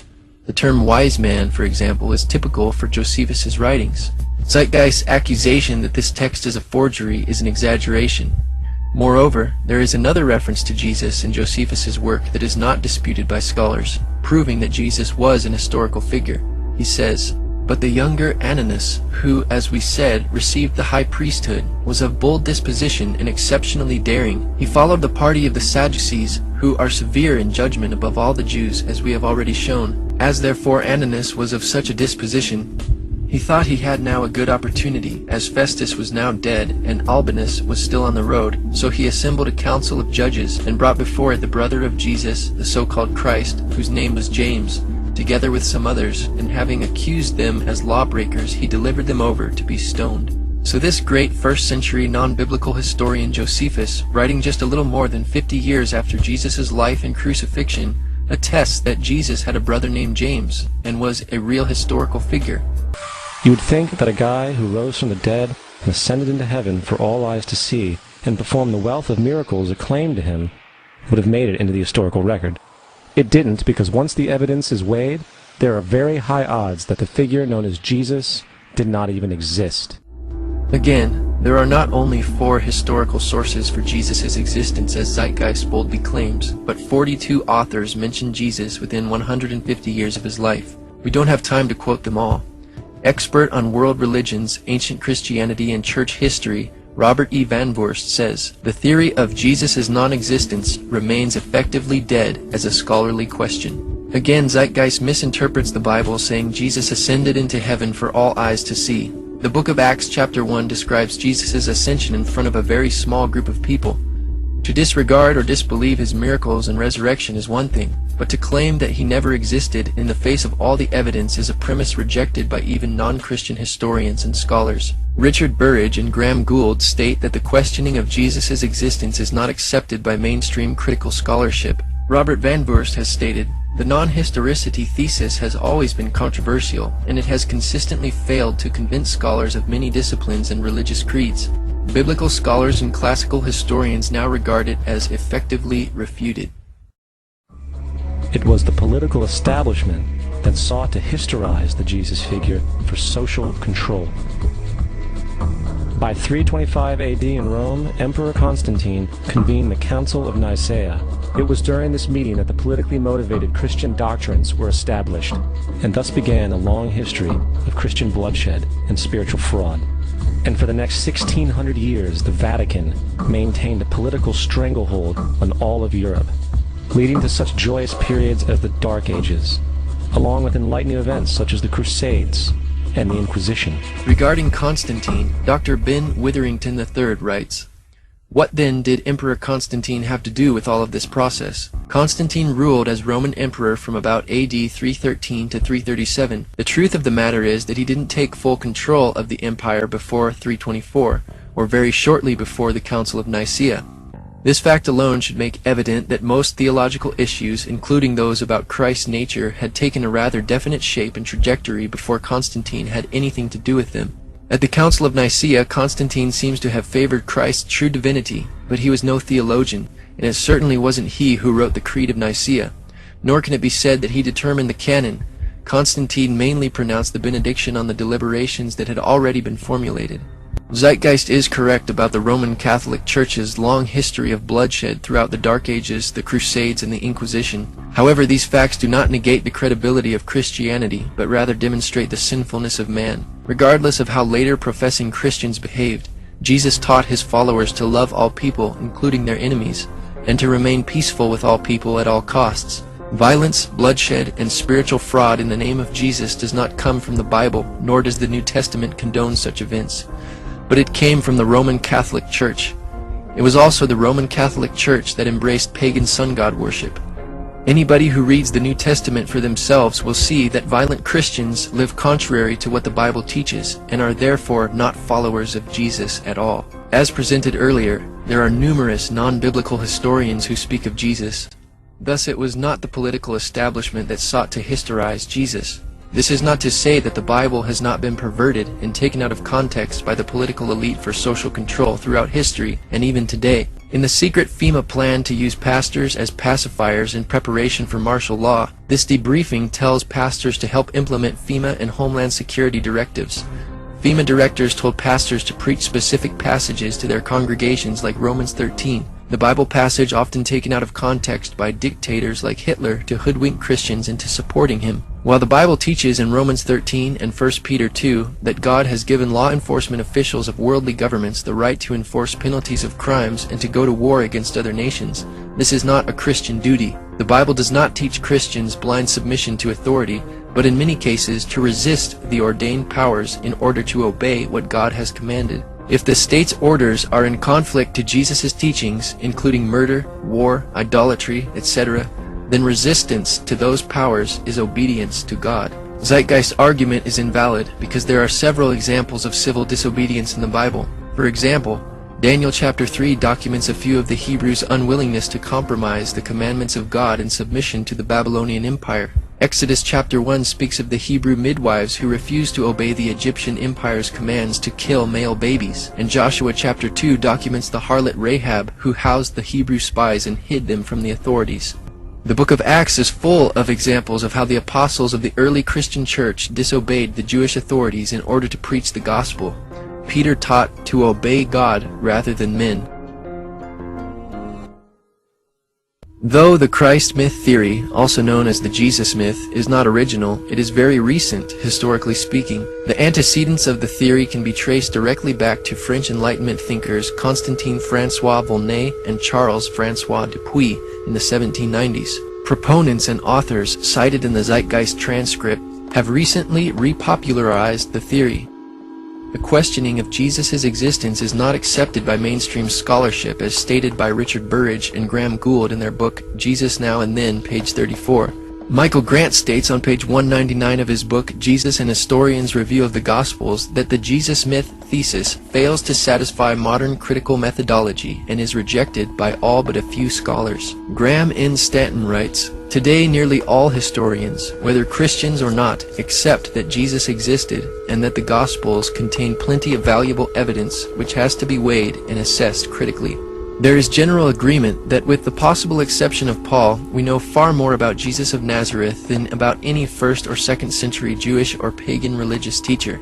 James Charlesworth sums it up, "No reputable scholar today questions that a Jew named Jesus, son of Joseph, lived. Most readily admit that we know a considerable amount about his actions and basic teachings." Jonathan Z. Smith, who contributed to the entry Dying and Rising Gods for the Encyclopedia of Religion, said, "The category of dying and rising gods, once a major topic of scholarly investigation, must now be understood to have been largely a misnomer based on imaginative reconstructions in exceedingly late or highly ambiguous texts. The category of dying and rising deities is exceedingly dubious. It has been based largely on Christian interest and tenuous evidence. As such, the category is of more interest to the history of scholarship than to the history of religions." Even liberal scholar Thomas Boslooper acknowledges, "Contemporary writers invariably use only secondary sources to verify such claims. The scholars whose judgment they accept rarely produced or quoted the primary sources. Yet Zeitgeist and its sources continue to propagate this theory in spite of all the evidence." In part 1 of the film Zeitgeist, nearly 200 sources are cited in the transcript. Yet many of these sources are used more than once, and none of them predate Christianity. For example, D.M. Murdoch, who also goes by the pen name Acharya S., is cited 29 times, and Gerald Massey is cited 30 times. The Bible is cited 22 times, almost always with erroneous conclusions. In fact, when the transcript for this film is examined in further detail, we see that less than 25% of these sources are original. Like the French Enlightenment thinkers, Sir James Frazer, cited 4 times in Zeitgeist, wrote The Golden Bough in 1890 when these mystery religions were still mysteries. It is from his work and others that Gerald Massey and Acharya S. get much of their information. However, Frazer's pioneering work has come under criticism by more recent scholars. When the newly accumulated archaeological and textual evidence is consulted, his ideas are no longer valid. Professor of History at Miami University Dr. Edwin Yamauchi stated, "On the popular level, Sir James Frazer gathered a mass of parallels in his multi-volume work called The Golden Bough, which was published in 1906. He discussed Osiris of Egypt, Adonis of Syria, Attis of Asia Minor, and Tammuz of Mesopotamia, and concluded that there was a common rising and dying fertility god. Unfortunately, much of his work was based on a misreading of evidence." In 1970, John Allegro, another of Zeitgeist sources, wrote a book entitled The Sacred Mushroom and the Cross. He proposes that the earliest Christians were actually a secret cult group that used hallucinogenic mushrooms and utilized the name Jesus as a code word to avoid letting outsiders know about their secret activities. Allegro was criticized immediately by almost every major historical scholar. The Times newspaper of London printed a letter signed by 15 scholars in the Semitic languages who dismissed his conclusions, stating that it was not based on any philological or other evidence that they can regard as scholarly. And what about this amulet of Dionysus as a crucified figure pictured and dated 500 BC in Zeitgeist? Timothy Freak and Peter Gandy, cited 7 times in the film, feature a picture of the amulet on the cover of their book, The Jesus Mysteries. The Zeitgeist claim that this amulet dates back to 500 BC is a lie. Actually, the amulet dates centuries after the 1st century AD, after the establishment of Christianity. One researcher, James Hannum, documented, "Although it features on the cover of the Jesus Mysteries, Timothy Freak and Peter Gandy are actually quite circumspect about the amulet in the text. I emailed them to ask in which book they had found it. Peter Gandy kindly replied that it was in the second edition of Guthrie's Orpheus and the Greek Religion, as well as R. Eisler's Orpheus the Fisher, first published in 1920. Oddly enough, it isn't in the appendix of either of these books. On my next visit to London, I looked both these books up at the Warburg Institute and found the note in Guthrie's work that the amulet was believed to be a fake. In subsequent email correspondence through an intermediary, Peter Gandy eventually came clean. I will quote in full. I have to admit that James Hannam is correct. Kern's comment is indeed in Guthrie's book. In sum, not only is the amulet shown in the film Zeitgeist and on the cover of the Jesus Mysteries a fake, but at least one author of the book knew it was a fake and kept quiet about it until now. This displays the dishonesty of Zeitgeist's Freak and Gandy, discrediting their researching abilities. First, let me say something about Freak and Gandy's book. I do not recommend that book. I would prefer that no one ever read it. It's only marginally better than Percy Graves' work. Their research is on key parts, it's shoddy, and their source citation is minimal, it's problematic. There's no way to know when they've gotten something right or wrong without redoing all their research, which makes their book useless. And that's the same complaint I had against Graves' book. To figure out what's in there that's even correct, you have to completely redo the whole work, and why even read the book if you're just going to do all the work yourself anyway? Edward Carpenter is cited 8 times, but is hardly a qualified expert in our current inquiry, but was a socialist poet, philosopher, and early gay activist in the late 1800s. Thomas Doane is cited 19 times in Zeitgeist for his work Bible Myths and Parallels in Other Religions. One researcher responds, in chapter 28, page 282 of Doane's book, he asserts the things you mention about the parallels between Jesus and Krishna, or Krishna, as he spells it. He gives the appearance of documenting his assertions about Krishna being crucified and resurrected, for example, in extensive footnotes. But when you check out the footnotes, each one refers not to an original document for its basis, but to another chapter in the same book. In the case of the critical for Christian's assertion, the Resurrection, chapter 23, he then documents his statements about Krishna on page 215 in yet another footnote, this time again not to original documents of any kind, but to other scholars' books. Higgins' Anacalypsis and Asiatic Researches. I was able to find the Asiatic Researches and could only find one sentence there in which the author unknown simply referred, almost as a passing thought, to Krishna having died and returned to his heavenly seat. What kind of argument, much less evidence or proof, is that? Clearly, Doane is making wild and imaginative assertions here. Acharya S., author of the Christ Conspiracy, was the consultant for Zeitgeist. However, when one examines Acharya's bibliographical material, it is proven to be a ripoff from the material from earlier authors cited in the Zeitgeist transcript. Some of Acharya's most cited material comes from The World's 16 Crucified Saviors by Percy Graves. Any allegations of 16 other saviors who all resemble the same characteristics of Jesus is most likely based on this book. However, this book is an unreliable source. Even atheist Richard Carrier criticized, The World's 16 Crucified Saviors is unreliable, but no comprehensive critique exists. Most scholars immediately recognize many of his findings as unsupported and dismiss Graves as useless. After all, a scholar who rarely cites a source isn't useful to have as a reference even if he is right. In response to the lengthy and detailed refutations of Zeitgeist, Acharya S. has recently responded in a short 10-minute internet commercial for her books. We will analyze some of her ideas which have not been previously discussed in this film. Why is the information in Zeitgeist Part 1 not widely known? In the first place, because of blasphemy and heresy laws, in the not-too-distant past, people could lose their jobs, friends, families, or even lives for merely questioning Christian dogma, which caused many people to remain silent on these issues. Here is Acharya's first excuse for not having any evidence for her facts. Yet Acharya does not even present any evidence for her excuse of not having any evidence. The blasphemy and heresy laws to which she refers were imposed by the paganized Roman Catholic Church upon Christians who would not follow the Catholics' perverted religious practices, and the only information that was suppressed by those Catholics was the Bible, because it condemned their actions. Also, much of this information can't be found in English, but it appears in other languages, like Greek, Latin, German, French, Sanskrit, Hebrew, and Egyptian. Unless someone can work in other languages, he or she may never encounter these facts. Now Acharya says the reason you can't validate the things she says is because she got them from other languages.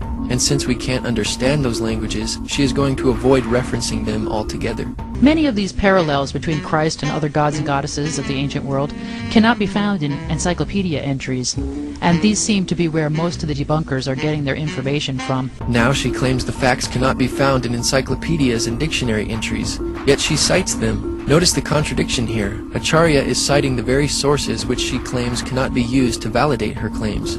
By her own admission, she is not an expert. And reading encyclopedia entries does not make an expert out of anyone.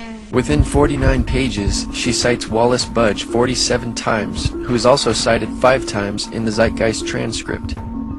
But the unreliability of Budge's work is even recognized by Acharya in the footnote of her companion's guide. She says, "I am aware of the debate concerning Dr. Budge's work, a controversy that some have suggested represents a form of rivalry not uncommon in the academic world or in the world at large.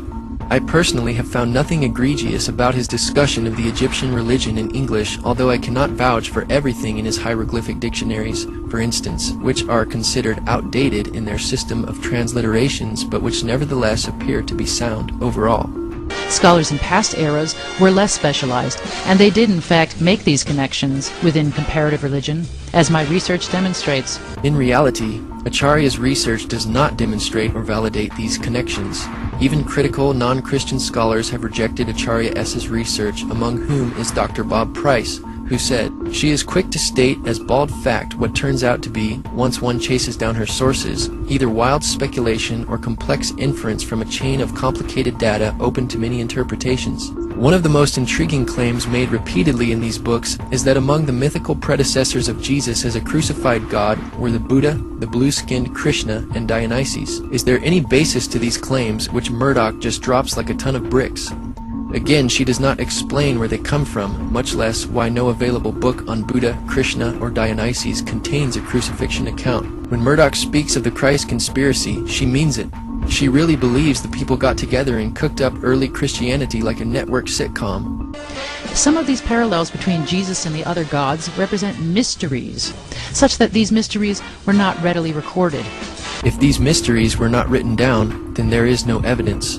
But somehow Acharya has made a case, despite the lack of evidence. I incorporate many pre-Christian primary sources, as well as the works of scholars highly credentialed in the appropriate fields. Actually, none of these sources predate Christianity. Primary sources or the works of highly credentialed scholars. For example, the parallels between Christ and the god Attis, who was brought up in Zeitgeist, are discussed by Dr. Andrew T. Fear, a professor of classics and ancient history at the University of Manchester in England. Even Dr. A.T. Fear, Acharya's source, says that the resurrection of Attis did not appear until the beginning of the 4th century, inspired by Christianity, not vice versa. Attis, too, with his strong emphasis on resurrection, seems to be a latecomer to the cult. The stress on the Holaria as celebrating the resurrection of Attis also appears to increase at the beginning of the 4th century A.D. It is important to remember that here we are discussing a period of centuries, not merely years. They do seem to have been provoked by a need to respond to the challenge of Christianity. Obviously, this is one of Acharya's strongest claims in support of her facts, since it made the cut into her 10-minute commercial. But her own source, Dr. Fear, embarrassingly admits that these similarities between Attis and Jesus were borrowed from Christianity and not the other way around, as she alleges. The idea of the Indian god Krishna's mother being a virgin is not widely known and is therefore said to be wrong. As demonstrated earlier, the Indian literature says just the opposite, that Devaki had 7 children before Krishna was born. The Bhagavad Gita is then shown on the screen, which is misleading because there is no record in the Bhagavad Gita or Mahabharata of a virgin birth for Devaki. We should keep in mind that shouts for primary sources serve to remind us that Christians went on a rampage to censor and obliterate everything outside of their faith. In fact, these censors destroyed a huge amount of the type of evidence that we're discussing here. Again, she makes excuses for not having any evidence or proof for her thesis, and warns us against those who would ask for such evidence. Without any evidence, the Jesus myth and astrotheology concepts are negligible. While it is true that the wise men, magi, or kings are not numbered in the New Testament, their gifts are numbered as 3 at Matthew 2:11, gold, frankincense, and myrrh. The only problem here with her interpretation is that the number of gifts does not determine how many magi there were. For example, in 2 Chronicles 21:3, there were also 3 gifts of silver, gold, and precious things presented to the sons of King Jehoshaphat. Yet there was not 3 contributors, but 1. There could have been numerous magi. The Bible does not specify how many magi there were because it is not an issue like Acharya S. makes it out to be. Since the December 25th birth date and 3 kings are so crucial to her thesis, she is going to try anything she can to make it fit. There is also no early Christian reference to the 3 stars in Orion's belt being known as the Magi, as she also alleges. Next, we will demonstrate how the modern proponents of the Jesus myth theory and sources behind Zeitgeist and Acharya S.'s work are typically advocates of Freemasonry, Theosophy, and the New Age, which are all very similar belief systems whose goal, like that of the Zeitgeist movement, is the elimination of Christianity and a utopian society, or paradise, as presented in the Zeitgeist Addendum film. In one of her online articles entitled The Gospel According to Acharya S., she states, "Perhaps the devil brings peace, and not a sword, to humanity. Considering how many people have been killed in the name of God and not the devil, maybe the world is worshipping the wrong entity." She also writes, "The devil is divine." Also cited in Zeitgeist are Godfrey Higgins, Albert Churchwood, cited 6 times, and Manly P. Hall, cited 5 times, which were all members of the Freemasons' secret society. Manly P. Hall, a 33rd degree Mason, wrote on page 48 of his book, Lost Keys of Freemasonry, "When a Mason learns that the key is the proper application of the dynamo of living power, the seething energies of Lucifer are in his hands." Lucifer is a name frequently given to Satan in Christian belief. The usage as reference to a fallen angel stems from a particular passage in the Bible, Isaiah chapter 14, that speaks of someone who is given the name of day star or morning star as fallen from heaven. In Latin, the word Lucifer is the name for the morning star, the planet Venus in its dawn appearance. Though it seems Acharya S. ignorantly and lightly poses the hypothetical of worshipping the devil, and the devil bringing peace to humanity, her sources, such as Manly P. Hall, H. P. Blavatsky, and Albert Pike, are much more bold in their allegiance to the devil, Satan, or Lucifer. They not only believed in the devil, but committed their work to the fallen angel, Satan, and his lies. Another Freemason quoted frequently by Acharya S. in the Christ Conspiracy is Albert Pike, who is considered one of the best interpreters of all Masonic ritual. He held the highest office in Scottish Rite Masonry and rewrote all Scottish Rite rituals, which are practiced today. Pike is best known for his work, Morals and Dogma, which is found in the bibliography of Acharya's book. He said, "The Masonic religion should be, by all of us initiates of the high degrees, maintained in the purity of the Luciferian doctrine. If Lucifer were not God, would Adonai, the God of the Christians, and his priests calumniate him? Yes, Lucifer is God, and unfortunately Adonai is also God. The true and pure philosophic religion is the belief in Lucifer, the equal Adonai. But Lucifer, God of light and God of gods, is struggling for humanity against Adonai, the God of darkness and evil." Besides Acharya S., who quotes Gerald Massey in her work, Massey is the main source for Zeitgeist, being cited 30 times in the film. Though Acharya S. relies upon Massey's work to support much of her ideas and conclusions, Massey was not a trained Egyptologist, and his work was never recognized in the field of Egyptology. His ideas, like Acharya's, are fringe theories that lack critical support. Gerald Massey is known for his works such as The Historical and Mythical Christ. He was also a practicing Druid and a Theosophist who wrote for the Theosophical magazine entitled Lucifer, published by H. P. Blavatsky. H. P. Blavatsky, another source cited by Zeitgeist and Acharya S., was an occultist and mystic. She is the author of The Secret Doctrine and the founder of the Theosophical Society, a blend of Eastern religion, occult speculation, and Gnostic interpretation of Christianity. In the words of J. H. Russell, part of its teachings are, "All life is being fundamentally one with the life of the supreme existence." The Pasadena, California office of the Theosophy Society explains, "A primary idea is the essential oneness of all beings. Life is everywhere throughout the cosmos because all originates from the same unknowable divine source."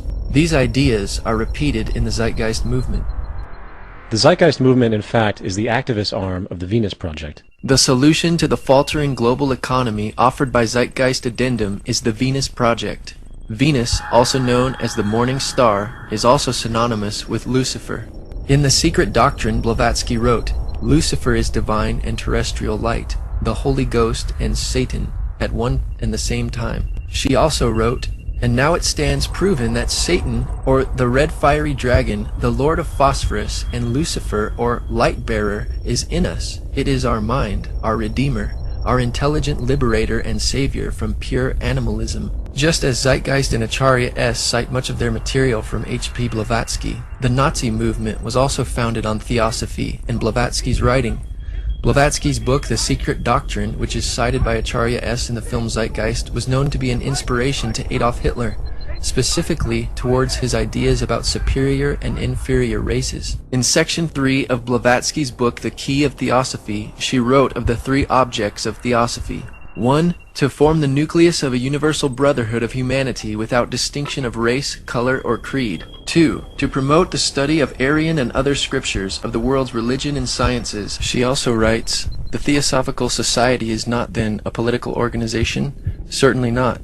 It is international in the highest sense in that its members comprise men and women of all races, creeds, and forms of thought, who work together for one object, the improvement of humanity, but as a society it takes absolutely no part in any national or party politics." Notice the similarity in the objects of the Zeitgeist movement, stated by Peter Joseph.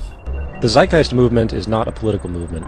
It does not recognize divisionary notions such as nations, governments, races, religions, creeds, or class. Rather, we see the world as one organism, with the human species as a singular family. What the Venus Project represents and what the Zeitgeist movement hence condones could be summarized as the application of the scientific method for social concern. Today, the modern New Age revival can be traced back to H.P. Blavatsky and the founding of the Theosophical Society. Blavatsky's prize pupil, Alice Bailey, developed Blavatsky's teachings into an organized system and coined the term New Age. Bailey taught that humanity must achieve enlightenment by realizing its divinity. Bailey's teachings are kept alive today by the Lucis Trust. The organization was originally called the Lucifer Publishing Company, according to a statement on their website, because Bailey considered Lucifer, the fallen angel, a positive principle, as did H.P. Blavatsky, whom they cite as a great teacher. Though Acharya S. is not a practicing theosophist, Freemason, or Druid like her sources, she does demonstrate loyalty to the New Age movement, which is no different. On page 416 of the Christ Conspiracy, she says, "Despite the vilification of the so-called New Age movement, the fact is that we are entering into a new age. The age referred to in the gospel tale is that of Pisces, and through contrivance and duplicity, coercion and slaughter, the fish god Jesus, the Piscean solar avatar, has indeed been with us. But now it is the close of the age, and his time is over. As Hancock says, we live today in the astrological no man's land at the end of the age of Pisces, on the threshold of the new age." The Zeitgeist movie opens with a quote from Jordan Maxwell's Inner World of the Occult. The more you begin to investigate what we think we understand, where we came from, what we think we're doing, the more you begin to see we've been lied to. Maxwell was also heavily influenced by H.P. Blavatsky and Theosophy. Helena Petrovna Blavatsky? Yes, I have all of her works. I think her best work was Isis Unveiled, Part 2, which is theology. Right. And that was an exceptional work. I think that Helena Petrovna Blavatsky, the Russian mystic, was a very wise and preceptive lady. Manly Palmer Hall, one of my very good friends. Manly Palmer Hall, one of my very good friends. This main authority behind Zeitgeist and proponent of the New Age, Jordan Maxwell, believes he was put here by aliens to start his own religion. He is also one of Acharya's sources for the Christ Conspiracy. 2 white glowing objects came in very slow. They were not flying as such. They appeared to be just electronically or magnetically floating. And as they floated overhead, 5 more came in behind them. And at that point, I totally went ballistic. I decided to rent a convertible and drive back up to Area 51 by myself, and no one knew this, and go back out to where we had had this experience by myself, which I did. About a month later, now we're at the beginning of summer, I get a phone call from Paul, my publisher, who lives in Escondido, right down by San Diego. And he's telling me about this young lady who was a past life regressionist. And he said, "You got to go see this girl, she's sensational." And she says, "Well," and I'm just telling you what she said.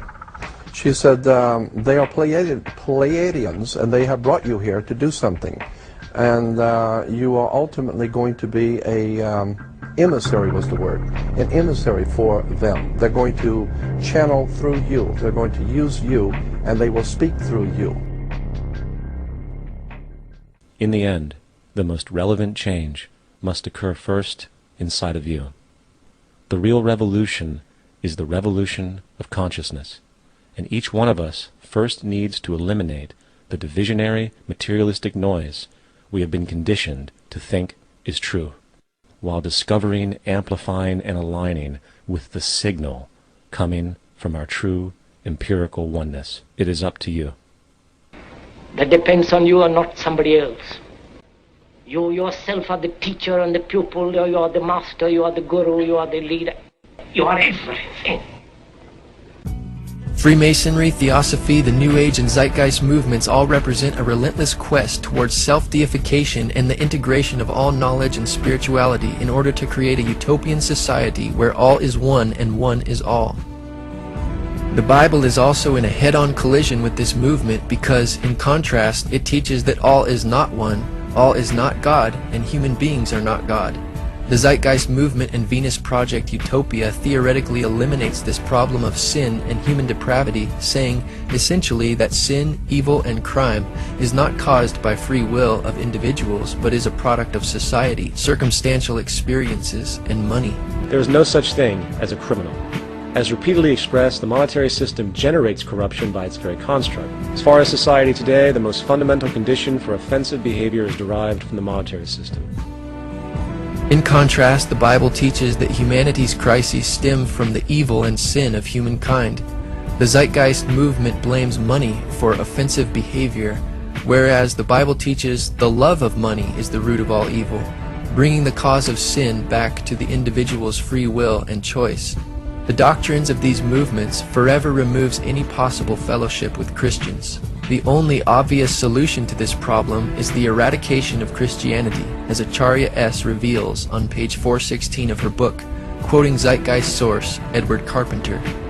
As for Christianity's role in this new age, Carpenter states, Christianity therefore, as I say, must either now come frankly forward and, acknowledging its parentage from the great order of the past, seek to rehabilitate that and carry mankind one step forward in the path of evolution, or else it must perish.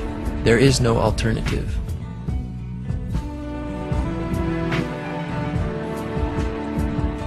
The Apostle Paul cites the resurrection of Jesus from the dead and its subsequent effect upon all mankind as the proof that God exists, that Jesus is his Son, and that the redemption of all those who obey God and his word is assured by his personal triumph over the grave. Obviously, the Zeitgeist movement will label the resurrection another myth, as they do with Jesus' historical existence.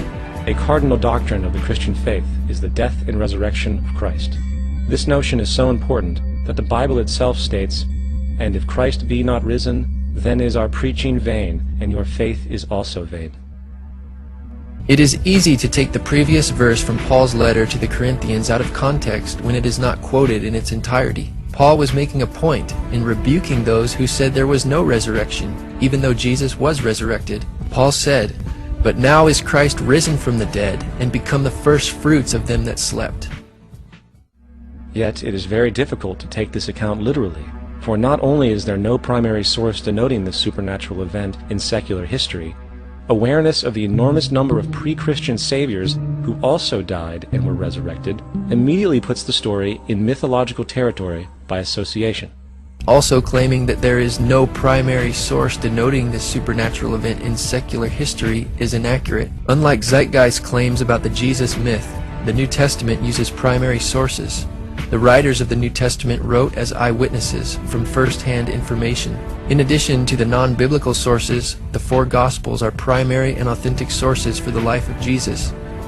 Richard Bauckham, professor of the New Testament at University of St. Andrews, Scotland, wrote in his book Jesus and the Eyewitnesses, "The Gospels were written within living memory of the events they recount. Mark's Gospel was written well within the lifetime of many witnesses, while the other three canonical Gospels were written in the period when the living eyewitnesses were becoming scarce, exactly at the point in time when their testimony would perish with them were it not put in writing. This is a highly significant fact, entailed not by unusually early datings of the Gospels, but by the generally accepted ones. We imagine the traditions passing through many minds and mouths before they reach the writers of the Gospels, but the period in question is actually that of a relatively, for the period, long lifetime." Religious belief has caused more fragmentation and conflict than any other ideology. Christianity alone has 34,000 different subgroups.